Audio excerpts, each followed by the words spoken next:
Shalom, selamat pagi. Kembali saya menyapa para pendengar Blessing Morning dimanapun berada. Kesempatan pagi hari ini kita akan belajar firman Tuhan yang akan saya ambil dari 1 Samuel pasal yang pertama, ayat yang ke-10, 15, dan ayat yang ke-16. Demikianlah firman Tuhan. Demikian firman Tuhan.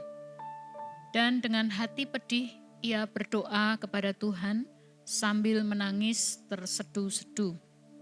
Tetapi Hana menjawab, "Bukan tuanku, aku seorang perempuan yang sangat bersusah hati.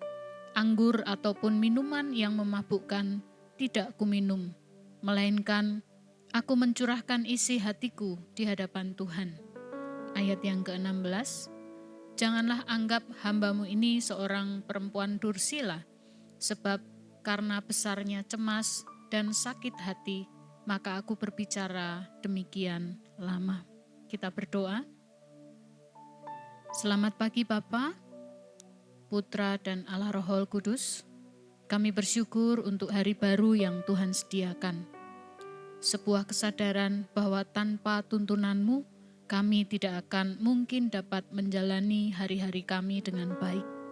Maka kiranya kebenaran firman yang akan kami dengar menjadi perkataan-Mu yang memberi hikmat di dalam menjalani hari ini. Terima kasih ya Tuhan, terpujilah nama-Mu, haleluya, amin. Para pendengar Blessing Morning yang dikasihi oleh Tuhan, pagi hari ini kita akan bersama-sama mendengarkan sebuah renungan yang saya beri tema doa di tengah luka.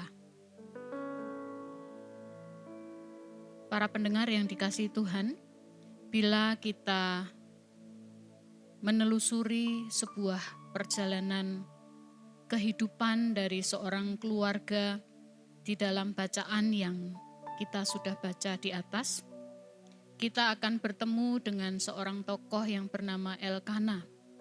Dia seorang pria keturunan Lewi dari Bani Kehat. Dia seorang yang sangat setia di dalam peribadahannya kepada Tuhan. Setiap tahun ia membawa keluarganya untuk mempersembahkan korban bagi Allah di rumah Allah di Silo. Namun sayang sekali, kesalehannya beribadah tidak menjamin kebahagiaan utuh dalam rumah tangganya. Hal ini karena Elkana mengabaikan perintah Tuhan yang lain, yaitu tentang pernikahan monogami. Ia memiliki 2 orang istri, yaitu Hana dan Penina. Meski di masa itu pernikahan poligami dilakukan pula oleh beberapa tokoh lain, namun sebenarnya pernikahan ini memiliki potensi besar untuk menimbulkan pergolakan. Maka dari itu, sesungguhnya Allah tidak berkehendak atas pernikahan dari model ini. Hana sebagai seorang istri pertama, bila di dalam 1 Samuel 1 ayat 2 disebutkan demikian, bahwa dialah nama pertama yang disebut sebagai istri dari suaminya. Namun Hana sebagai istri pertama, ternyata dia seorang perempuan yang dikatakan mandul. Dia tidak memiliki keturunan. Dan sedangkan madunya yang bernama Penina memiliki putra dan putri. Tradisi di kalangan Yahudi menganggap bahwa perempuan yang tidak memiliki anak atau mandul adalah sebuah aib yang menyedihkan. Itulah yang membuat hati Hana sedih, sekalipun suaminya tetap mengasihinya dan senantiasa mengikutkannya di dalam kunjungan untuk mengadakan korban persembahan kepada Tuhan. Ketiadaan anak ini sudah menyakitkan hati daripada Hana dan semakin diperparah dengan sikap Penina. Apabila kita melihat di ayat yang ke-6 dan ayat yang ke-7 disebutkan bahwa madunya selalu menyakitinya dan itu terjadi dari tahun ke tahun. Para pendengar, saya sebagai seorang wanita tentu bisa membayangkan kepedihannya. Rasa pedih dan sakit hati dirasakannya dari tahun ke tahun. Memang tidak disebutkan berapa tahun lamanya, tetapi dijelaskan bahwa Penina sudah memiliki beberapa anak laki-laki dan perempuan. Siapakah yang tidak pedih hati? Kalau di dalam ayat yang ke-7 dikatakan bahwa Hana sampai tidak mau makan. Ia menangis dan dia tidak mau makan. Sebuah kepedihan yang keluar, demikian juga dari rasa putus asanya. Memang kemandulan mendatangkan putus asa. Seperti halnya Rahel yang tidak memiliki anak.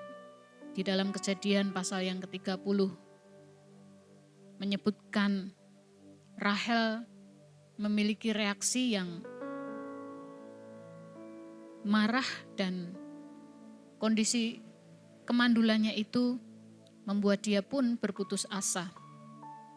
Bahkan ia mengancam suaminya Yakub. Dikatakan di ayat tersebut, "Berikan aku anak, kalau tidak aku akan mati." Yakub sang suami menanggapi kemarahan istrinya dengan mengatakan, "Akukah pengganti Allah yang telah menghalangi engkau mengandung?" Para pendengar yang dikasihi Tuhan, bukan hanya itu, di tengah keputusasaannya, Rahel kemudian mengambil perempuan lain untuk suaminya agar melahirkan anak baginya. Situasi yang dihadapinya tidak membawanya untuk melemparkan kesalahan pada orang lain. Bagi Hana, tidak seperti apa yang dilakukan oleh Rahel. Hana ketika harus menghadapi Penina, madunya, ia tidak meminta pembelaan. Dia menyelesaikan dengan cara-cara yang luar biasa. Hana tidak gelap mata lalu mengambil sebuah tindakan gegabah. Ia mengerti bahwa situasi itu terjadi, namun Allah semesta alam berkuasa atas segala perkara dalam hidupnya. Maka Hana tidak berhenti untuk berdoa. Walau pada waktu itu mungkin orang sudah mulai lelah berdoa, sudah berhenti dan tidak mau lagi berdoa. Ia putus asa, namun ia mengambil sebuah tindakan yang luar biasa.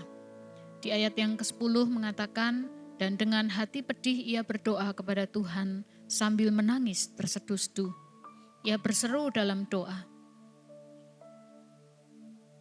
Imam Eli juga tidak mengetahui apa yang terus-menerus ia doakan di dalam bait Allah. Setiap kali datang, perempuan ini terlihat hanya berkomat-kamit dan sesekali menyeka air matanya. Imam Eli bahkan mengira dia perempuan yang sedang mabuk. Meski tidak seorang pun ikut merasakan kepedihannya, ia mencurahkan isi hatinya di hadapan Tuhan. Ia berkisah kepada Allah melalui doanya. Para pendengar yang dikasihi Tuhan, Hana meminta perhatian dari Tuhan semesta alam. Allah yang diakuinya benar-benar ada dan ia berharap kepadanya dengan sepenuh hati. Ia yakin pastilah Tuhan mengetahui keadaan rahimnya.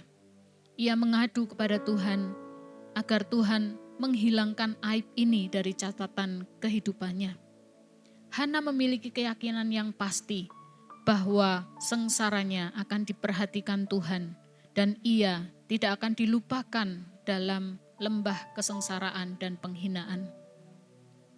Suara hatinya yang terdalam dicurahkan dengan sungguh-sungguh. Ia meminta agar rahimnya diperhatikan oleh Tuhan dan ia percaya Tuhan mampu mengadakan sesuatu yang mustahil menurut pemikiran manusia. Para pendengar Blessing Morning yang dikasihi Tuhan, beban pergumulan mungkin juga menindih kehidupan kita. Usaha pekerjaan seorang mandul tidak ada hasilnya. Banyak persoalan mungkin juga sudah menguras air mata, menipiskan pengharapan, dan membuat kita berputus asa. Pada pagi hari ini, mari kita mau belajar dari Hana. Doa yang tak putus-putus dan dilakukan dengan kesungguhan membuat hati Allah tergerak. Di dalam 1 Samuel pasal yang pertama ayat yang ke-19 dikatakan, Tuhan ingat pada Hana dan membukakan kandungannya. Para pendengar yang dikasihi Tuhan, saat saya mempersiapkan renungan ini, suami saya sedang memutar sebuah pujian dengan syair sebagai berikut. Engkau ada bersamaku di setiap musim hidupku. Ya, para pendengar, setiap musim di dalam kehidupan kita, Tuhan selalu ada. Ia yang akan membersamai kita melewati semua dan meneguhkan hati kita. Allah yang akan bertindak memberi pertolongan bagi kita. Para pendengar yang terkasih, Allah sangat mengasihi kita semua. Dia sangat mempedulikan kehidupan kita. Kalau saat ini mungkin para pendengar sedang ada di dalam sebuah situasi yang terpuruk, datang dan adukan permasalahanmu kepada Allah. Jangan menuntut orang lain menjawab doamu. Mereka bukan Allahmu. Apa yang menjadi bagian Allah, biarlah itu yang Allah kerjakan. Tugas kita adalah datang bersujud, berdoa, memohon pertolongannya. Hana mendapatkan jawab dari doa yang dinaikkan di dalam kepedihannya. Saat ini Allah juga sedang memandang dari surga dan mengulurkan tangannya bagi para pendengar yang mungkin saat ini pun sedang membutuhkan uluran tangan kasih-Nya. Amin. Mari kita akan bersama-sama berdoa. Ya Tuhan yang Allah kami yang penuh kasih, hamba-Mu saat ini berdoa bagi para pendengar Blessing Morning dimanapun mereka berada. Apabila saat ini ada yang sedang dalam beban berat karena berbagai persoalan yang tidak kunjung selesai. Allah, mari dengarkan doa mereka dan ulurkan tangan-Mu bagi mereka. Nyatakan kasih setia-Mu dan nyatakan kehendak terbaik-Mu. Terima kasih ya Tuhan. Kiranya Tuhan memberkati dan melindungi para kekasih Tuhan. Tuhan menyinari dengan wajah-Nya dan memberikan kasih karunia. Tuhan menghadapkan wajah-Nya kepada para pendengar dan memberi para pendengar damai sejahtera. Kiranya anugerah serta kasih dari Allah Bapa, Allah Putra dan Allah Roh Kudus menyertai kita sekalian. Amin.